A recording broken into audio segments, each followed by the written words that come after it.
Oh, it's still on.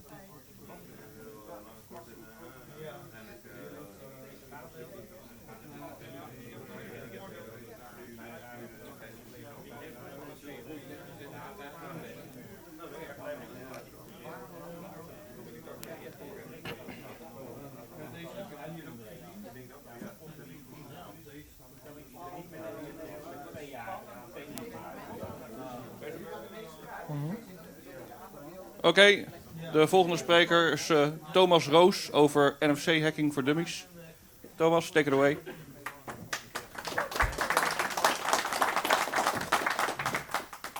Well, thanks, guys. First of all, is it okay if I do it in English? Because the introduction was in Dutch, but I was really planning on doing it in English because it opens up, I think, for some people. So, well, firstly, a disclaimer. I know it's a very provocative title because it has hacking in it, and I'm going to open up with a disclaimer to begin with.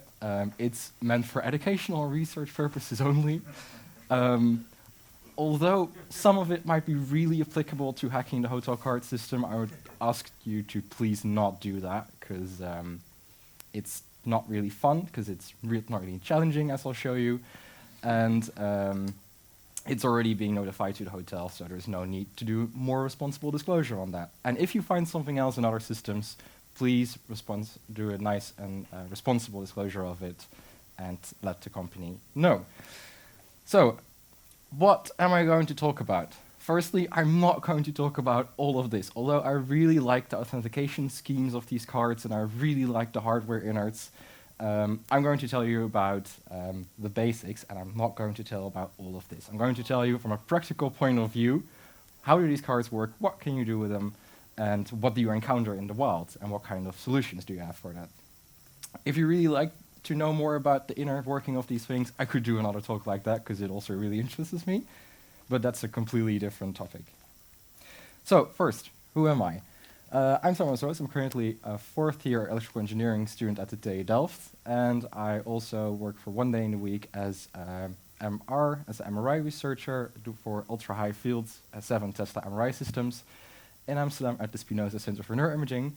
And as you might have heard, and as you might have guessed by the delaying of my talk, I'm currently a bit sick and still recovering from the flu, so that's why my presentation is probably going to be a bit shorter, and I've let some slides out, so I'm really sorry, but I thought any is better than none. So as you can see, I have no real job working with NFC. So why do I like it so much, and how do I become comfortable with it? Well, I think it all started during the first news reports of the OV chip card and the first real massive hacks and outbreaks of showing that these cards are untrustable. And since then, I think I've started saving up these cards. I've got now over 100 of them, and easily 20 different card types, from the really common MIFARE classics, which you've probably got in your pocket right now, up until some really weird Shanghai Metro card systems who have developed their own kind of protocol. So if you want to have a go with those, just let me know, and I've got many with me. The event doesn't take long anymore, I'm sorry. And I've also got lots of different readers and writers and spoofing equipment, because, well, it's partially software hacking, but also partially hardware hacking. So I've been doing this as a hobby, and I think, especially for the past couple of months though, since I've been scanning almost every card I've been able to get my hands on with my phone, it resulted in about 1 responsible disclosure per week. So you can imagine how many cards are vulnerable to simple NFC attacks. So, but firstly, that was a different animation. What is NFC, and where can it be found? Well, where can it be found? You probably already know that quite well. It has many, many different applications. I listed just a few on the slide, but it's in your pet, and it's probably in your phone. It's a really diverse system, and often has been labeled just as RFID or just as NFC, but that label could mean almost anything. So to get you all up to the same basics, I'm going to talk firstly a little bit about the technical background and what the terms mean. So firstly, you've probably heard of RFID and NFC, probably like interchanged them at some point, and although the specific meaning of these, also in the literature, is still sadly quite vague, there seems to be like the common few properties of these things. So first of all, RFID stands for radio frequency identification. You probably all know that. But what does it mean? Well, radio frequency just means that it's something that's switching very fast. Identification just means that it sends out an ID, so it's really, really generic. But we usually refer to something very specific, to the like oldish NFC systems. Those are 125 kilohertz based RFID systems. We also have a new system coming up, and now getting more and more popular, which is based on a very high frequency. It's 868 megahertz. And we also seem to call it RFID, but it bases on a completely different principle. And since it's not very common here, at least in Europe, I'm not going to tell you anything about it. I'm sorry, but it's also a really cool system. But what I am going to talk a lot about is near-field communication, or NFC. And you could see it as a sort of sub-piece, as a niche of RFID. But it's a lot more specific than the term RFID. So it's near field, as it says in the name, which is not common to RFID. And it operates on a really specific 13.5 megahertz. And because it's near field, it is really close range, which is also like part of its security model. And when I hear something like that, when something is close range and part of a security model, you should start doubting if it's secure. And it's also really specifically designed to handle only one tag, because that makes life so much easier, because the range is so short. Almost all these systems just assume that there's one card, and many different communication systems will have collisions if you have more cards. So the reason that OV chip card pile beeps if you hold your wallet in front of it is not because it hates you, it's because it really cannot determine the different kinds of cards from each other. It's a flaw in the protocol in that way, or a flaw, it's a design feature. So, what's the link between the MRI I'm doing and the NFC? Does anyone could have a guess about what bridges my background until this topic? Exactly, magnetic coupling. That's very good. It's the near field. Almost all of our communication systems we use from day to day are not based on this magnetic coupling. They're based on E fields. But the near field is something different. It's a magnetic field, and we use it in our induction heaters, for example, and we use it in our wireless charging systems. And it's a completely different way of communicating, and it's a completely different way of transferring anything, because it uses coils instead of antennae, and it uses current-driven sensing and transmitting instead of voltages. And because of some complicated physics that I won't be bothering you with, it also fades a lot more quickly with distance. So that's why it's inherent that the property of NFC fades quickly with distance and the ranges are small. It's really difficult to focus your energy and get really far. So now we've got the basics right. We could be starting to dive now into the jungle of the different types of cards and securities, because there are like plenty of them.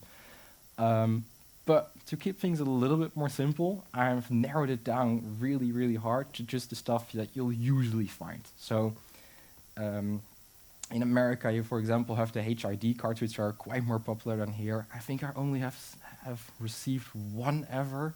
I don't know, so I won't be bothering you with those kind of obscure things, or especially the Shanghai Metro ones. Those are not very common here. But luckily, the ones we have here in Europe are often quite vulnerable to sometimes really quite easy things.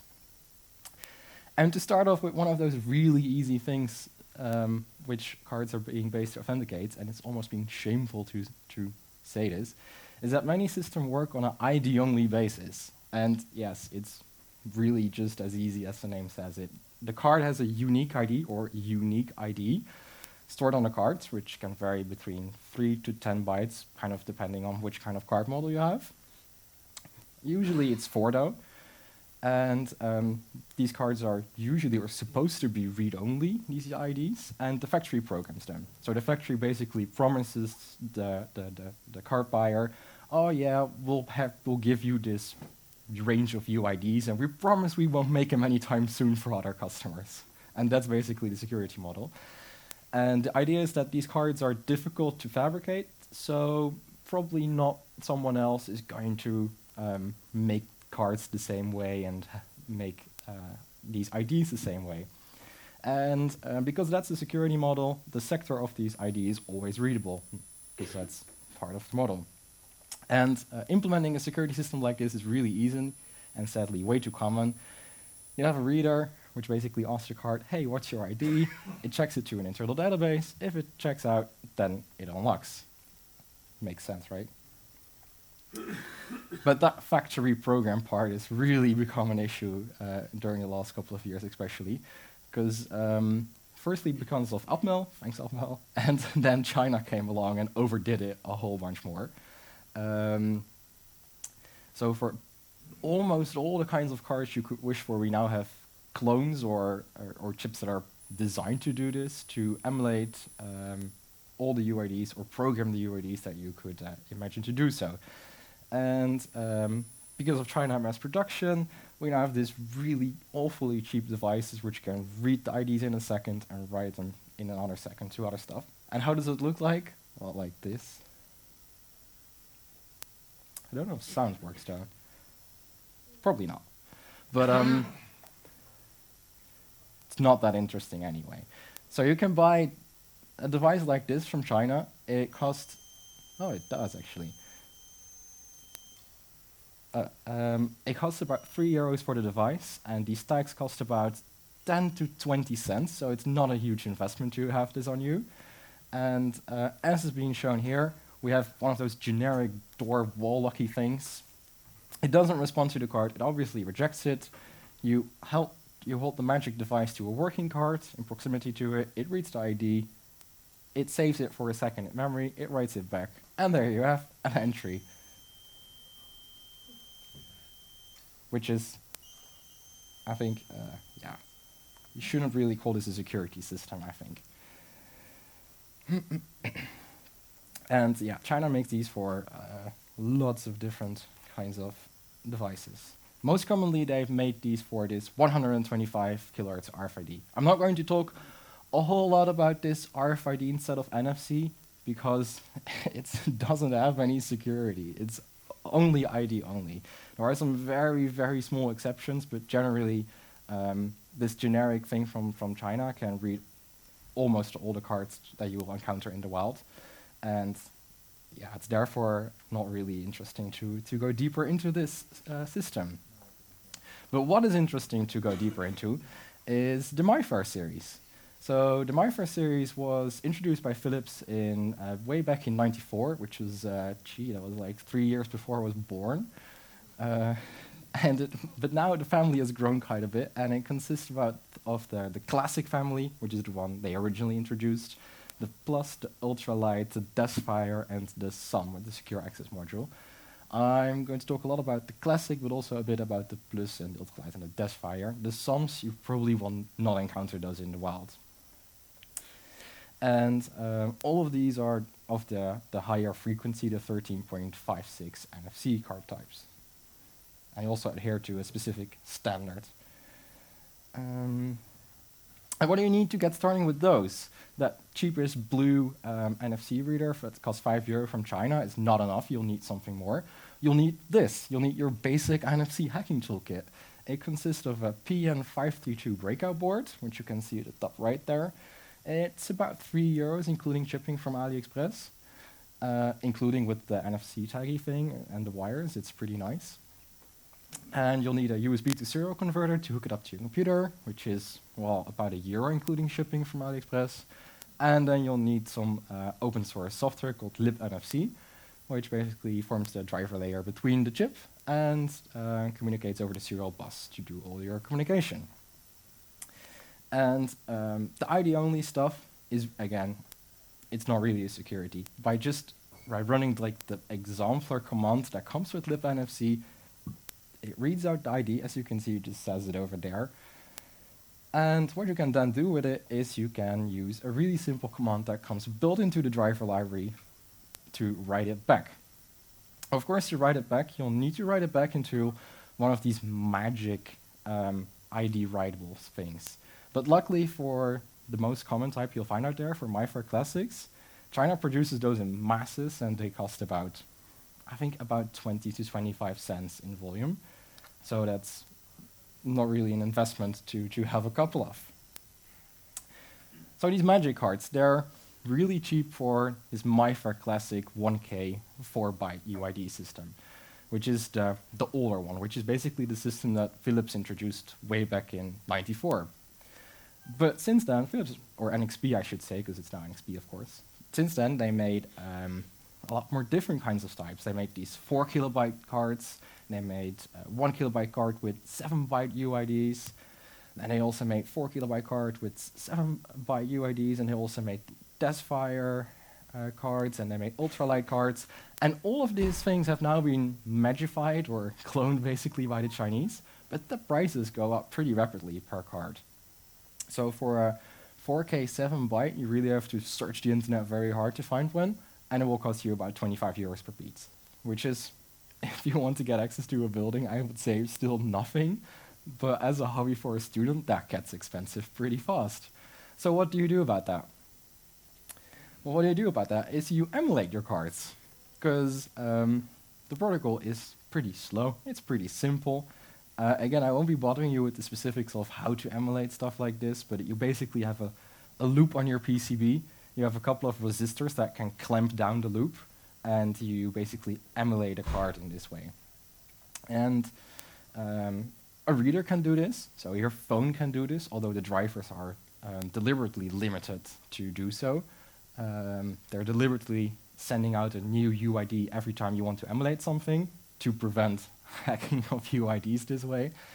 But if you have your own low-level driver, like the libNFC PN53, you could just about send enough raw packets to spoof the ID, but not a whole lot more.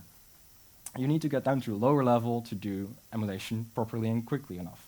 And that's why we have the Chameleon Mini. It's quite old by now. It's designed by the chair for embedded security from the Ruhr University in Germany.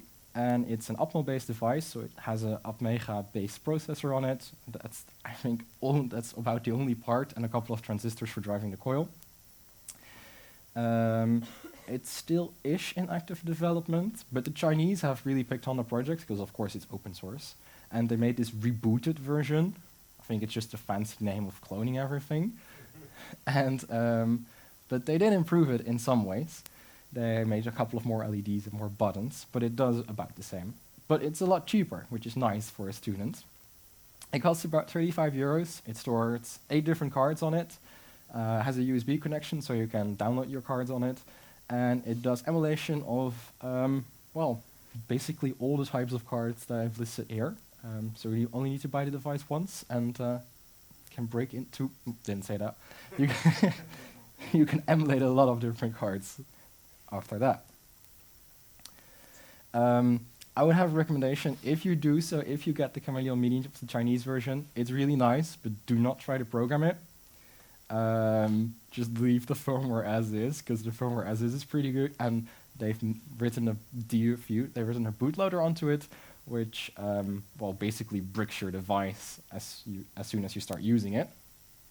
And then what you have to do to fix it, you have to reprogram an original Arduino Uno, like the USB to serial chip, to be like a very niche AVR programmer, because it's a very niche AVR they've used, and it's awful, so please don't. Just use it as is. So, now that we've covered how to read it, how to send it back out, what is actually stored on a MyFair Classic card? Well, it's especially the MyFair Classics, but in general, almost all the NFC cards are just fancy EEPROM memory. So that's basically just electrically erasable, programmable, read-only memory. And the 1K and the 4K obviously stands for how much memory there is on board.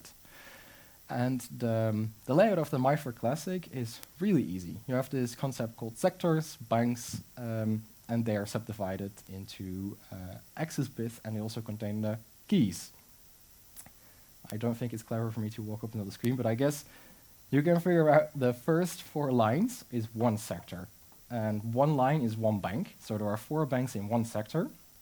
And the last bank, so the 4th one of each sector, is basically an internal bank of memory that you cannot use for your own data, but it uses that to store the 2 keys, so the key A and the key B, and also the so-called access bits. Those access bits basically tell the card what each of those 2 keys can do. So you can have, for example, a key A for only reading and a key B for only writing, and you can set it up how you like. And of course, the other 3 banks are freely usable. And if we look at the first bank of the first sector, there is something interesting in there. What do you think that might be in the first in the first 4 bytes? UID. Exactly, it's the UID. And after that, the CRC, and after that, the ATK and some other stuff. Exactly. And normally, you cannot write to the first sector, and what these magic cards do is they basically just ignore this, and they allow you to use the entire memory, which probably is easier to make for the Chinese as well than an actual implementation. But, so, these keys, you probably won't know them, so we have to get to know them in some way. And the easiest way, believe it or not, in many cases, is brute forcing. I'm not talking about like actual brute forcing those 4 bytes. Could be done, takes about 3 days, did it before, but it's not recommendable. What is doable though is using a dictionary, because the keys for these MIFARE Classic cards are often really, really easy.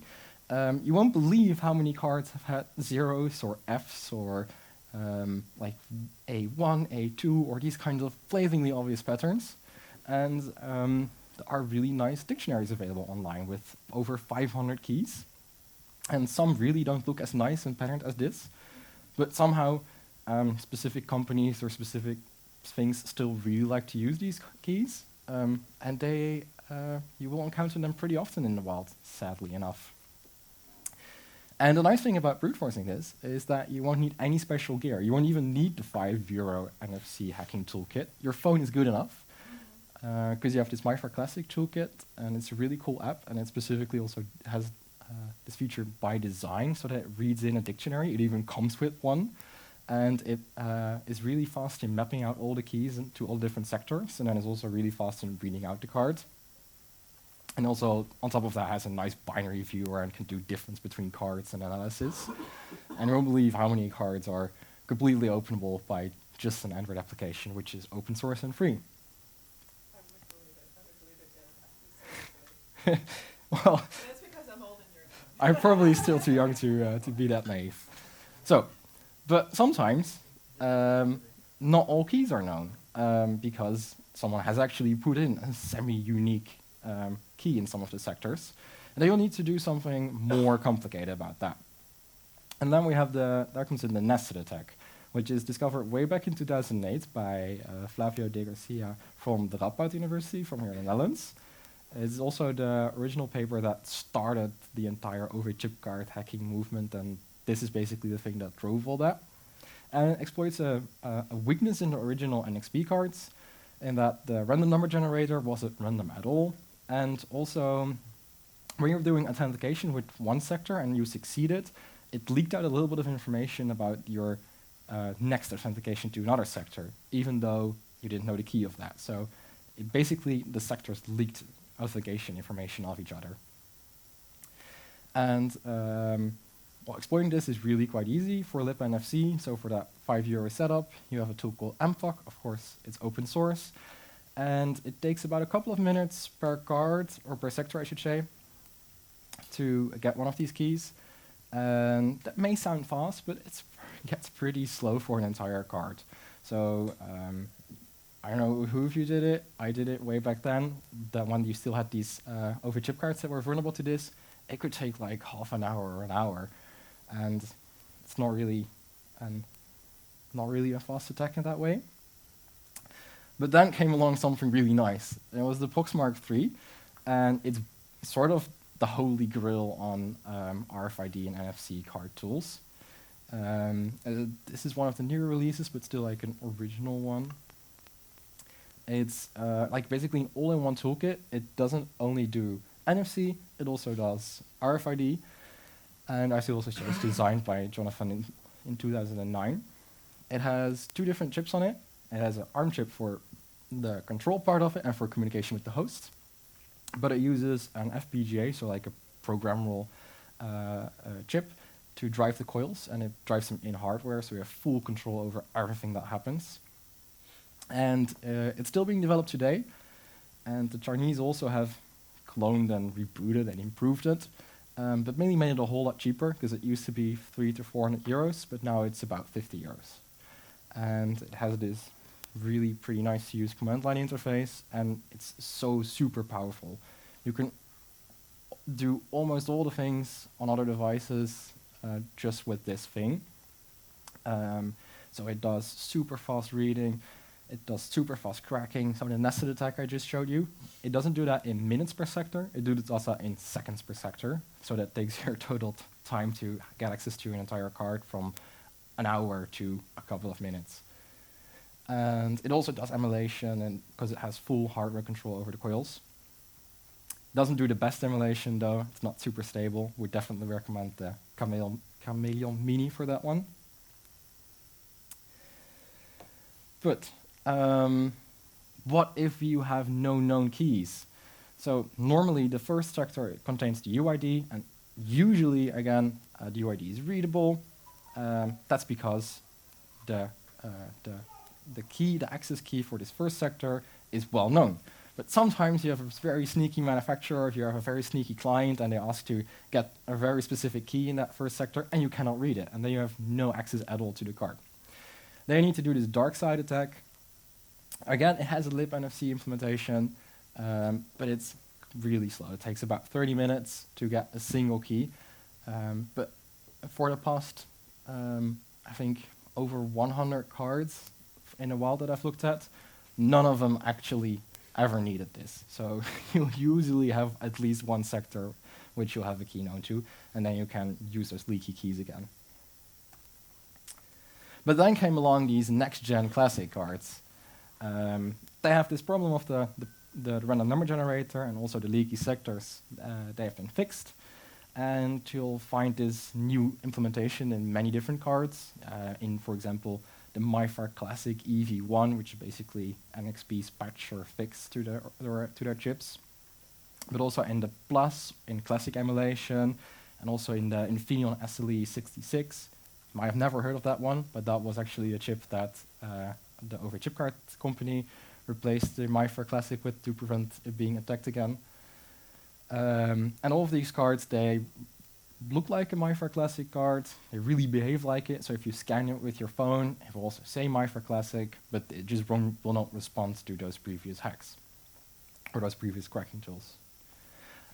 Yeah, so what do we do now? What do we do next about that? Then came along, again, people from the Radboud University, not that long ago, only just in 2015, Carlo Meyer and others, they made a crypto-only attack on the MyFair Classic protocol, because NXP designed its own cryptographic protocol called Crypto1, and I guess the lesson to be learned is don't design your own crypto, because it will get hacked. And it's a very, very clever flaw in the cryptography, which takes your brute forcing time by using clever bit flips in the cryptography from about 3 days to about, I think, about 5 seconds. So it doesn't leave much left of the cryptography. And the really nice thing about this is it works on all cards that claim to be MyFair Classic. So also those patch Infineons and all the other stuff. If it says it's a MyFair Classic, even if it's a really fancy chip in there, it's still vulnerable to this hard nested attack because it's crypto only. For libNFC again, you have the MyLazy cracker.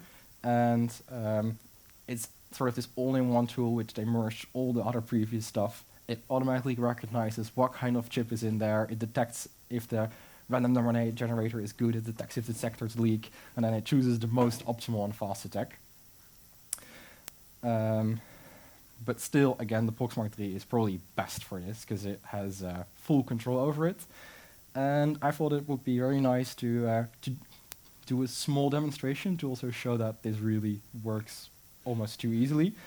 And I thought about like what card should you demo this on, so I was thinking about doing it on the hotel cards, but that was probably a bad example and also way too easy. So then I thought, why not just use my actual over-chip card, like a current one. And let's open up the Proxmark software. It looks like this. It has this command line interface. You can list the commands, and let's do a really fast check of the well-known keys and see what kind of keys we still need to discover on this chip. I'll show you like how this works. You just type in a command. You say it's a 4-byte card. You hit enter. It's now trying. I think it's 20 default keys across all the different sectors. It will take, I'd say, about 15 seconds. Because it's hard nested attack, it's an evolution of the nested attack. It also requires at least one sector key to be known. And as you can see, it already found over half of them, 44 from the 80. Well, and this is how the keys look like.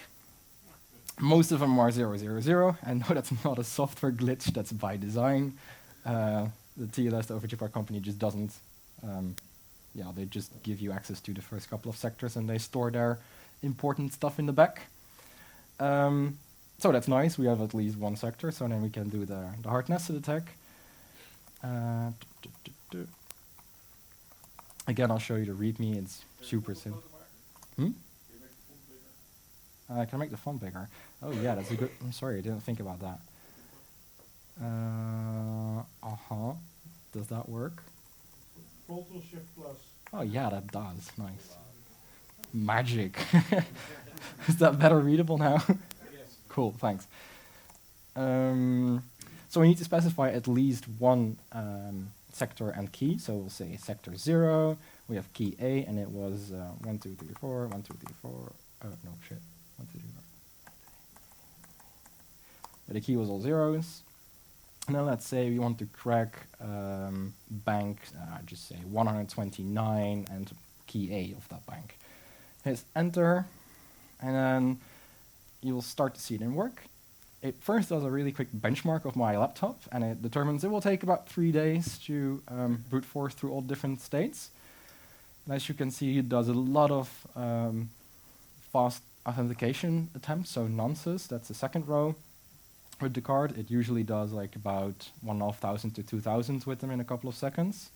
And then it uses these flaws in the cryptographic algorithm to drive the number of possible states, number of brute forceable states down as quickly as possible. And once it's happy and found an optimum, it will start brute forcing, and it will find the key, hopefully. There you go. So that's the key of this specific sector of my over-chip card. And that took about, I would say, less than a minute, right?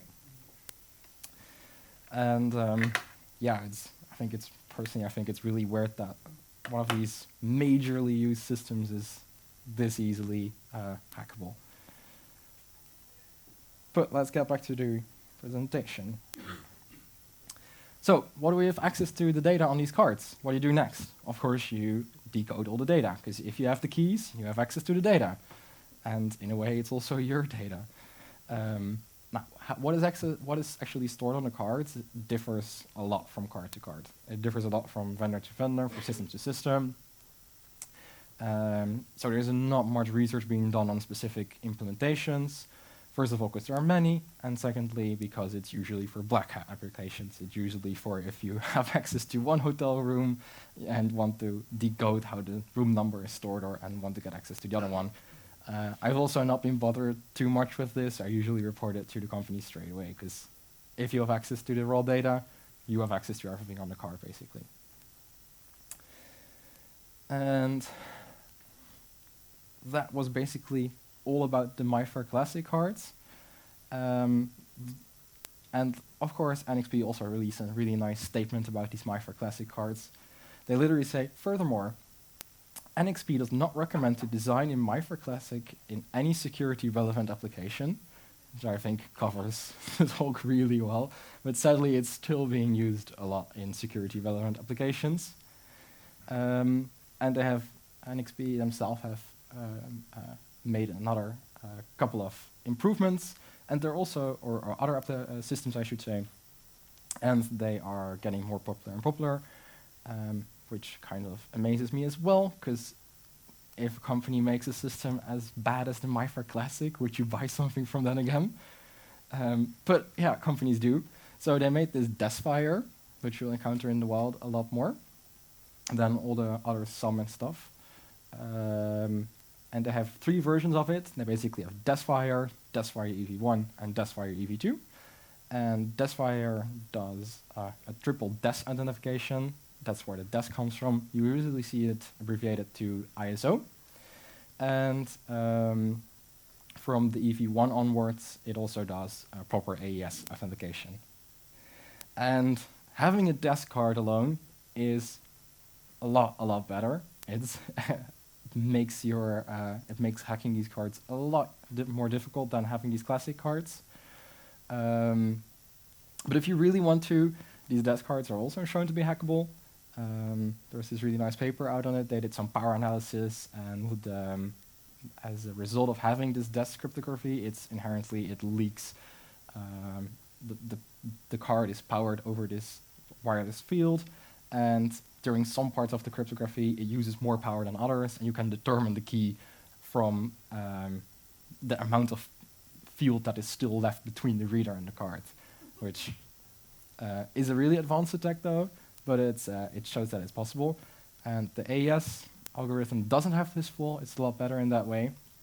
But even then, I've seen a lot of implementations that used ID-only security checking on these really nice MIFARE AES Deathfire cards.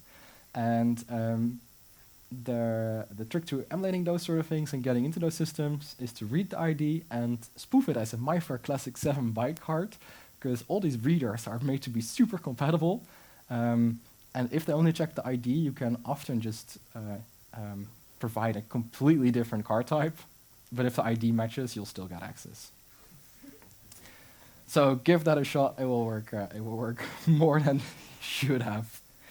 And that brings me to the end of my quick talk. I'm sorry that I was supposed to make it a bit longer because I was caught the flu. It's a bit shorter than I wanted to. But thanks a lot for all your interest. And if you have other questions and want to get to know more about some more advanced stuff, because this is basically a quick teaser over the possibilities that you'll encounter in the wild, yeah, come and talk to me. Or if you have questions, ask them now.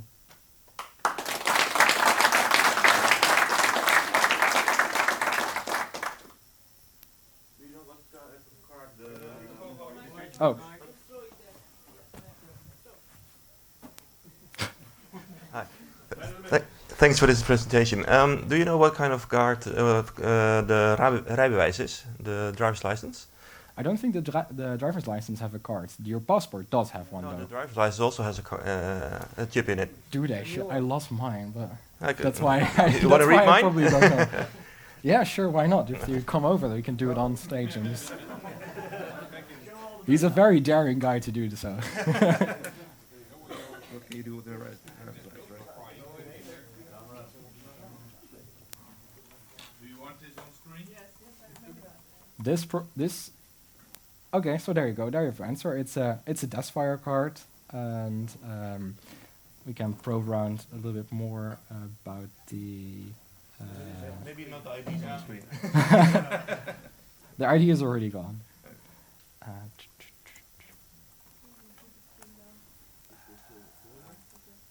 we put the screen down? Yeah. Yeah. We are on screen I now. will Yeah. put the screen down. Put the screen down. This one? So ID is only gone. Driver's license. The 3 is right. You also dare to put that on screen. Let's see. Yeah, let's see if they use the same. It's Europe, right? It doesn't use a it probably doesn't use a 13.5 megahertz system, if there is a card in it at all. Yeah, they say. They say there's a card in it.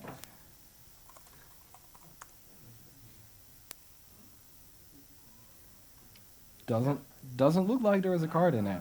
Or they maybe like they designed their own custom Yeah. system and did some interesting stuff. What's interesting, by the way, because probably of the presentation stress, I won't scroll up to it again.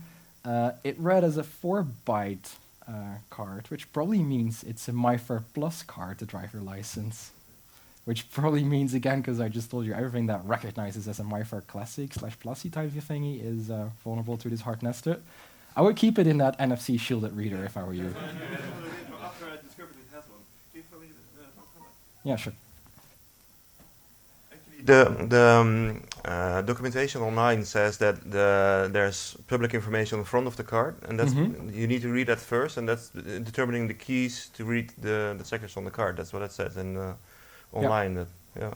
Yeah, so that's exactly what the European system for passport also, or I think it's worldwide system for passwords does. There's this machine readable stuff on it, which basically has your name and your, I think it's your date of birth on it and other basic information. And all the cryptography is open and available online, which is a very good thing, I would say. And based off those information, you can derive the keys to authenticate to the card, which is a really clever way, I would say, because it makes sure that you really have to be actually close or actually giving it to someone. It's a way of no, I wouldn't say it's actual two-factor authentication, it resembles it. Because what I didn't show you, these readers are very cute and tiny, but you have massive like panel-sized readers, and you could put them in laptop bags. And although this system is deliberately designed for close range, you have readers that can cover a couple of meters, especially for the low-frequency stuff. You have readers that can go up to 10 meters. For the high-frequency stuff, you have readers that can go up to 1 or 2 meters. Depends on how good your card is in that case. Any more questions? So, as long as you have multiple MFC cards together, then it's how would you scan or grab them? Because you said you could only grab one. Yeah, you can scan them, but you cannot access them. Roulette, so Yep. Yeah, pay exactly. for coffee, just put a bunch of cards and just see what everyone scans. Yeah, exactly. Yeah, so there is this, the reader power is on the field. It basically asks, hey, is there a card out there? And the first card to respond is able to send out its ID. And then there is this command in the NFC spec which has, which when it powers on its field, it can send out an ID and say, only this card talk and all others just shut up. And that's the way it can determine between different kinds of things. So if you have a system that is able to scan multiple cards stacked on each other, you'll find out it's sometimes really slow because it has to play Russian roulette with all these cards until it hits the right one and then can select the card to actually use. But there's it's not really a multiple card access thing. It's an anti-collision feature, basically. Have you tested the shields at all that you can get for the cards? Do they work? They work, so the ones I've got, I've had a couple of these slide-out card reader thingies from China, and all of them which I had worked fine. Also, just tinfoil works fine. I'm just gonna say, But, exactly, it's just the tinfoil effect, basically. So, in this case, tinfoil had to do work. But you have to make sure that your card is really deep in there, because if you have a really sensitive reader and a really powerful field, if your card sticks out more than about 1.5 centimeters, you can still get enough coupling to read these cards. So make sure they're really shoved in there.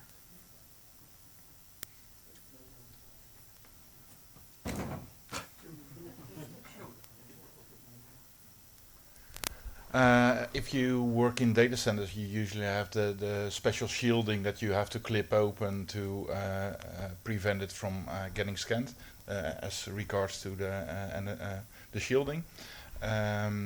Furthermore, if you don't only look at security stuff, but also at special gaming stuff, there was this tiny device that could hold 100 puppets for like an in-game thing. That's Okay. like 100 ID cards. I'm not familiar with that sort of Okay, stuff. I can show you later. Okay. sounds like a really novel application for NFC again. Yeah. But then again, you'll find this in more stuff than you'll imagine. Because also more and more clothes now start to have NFC tags in them. You'll be amazed if you scan these new tags. Some of them will actually respond to your phone. They won't be My Fair Classics, but they'll be something similar. And again, ID only. Any more questions? Nope? Okay. Well, thanks a lot for your attention then.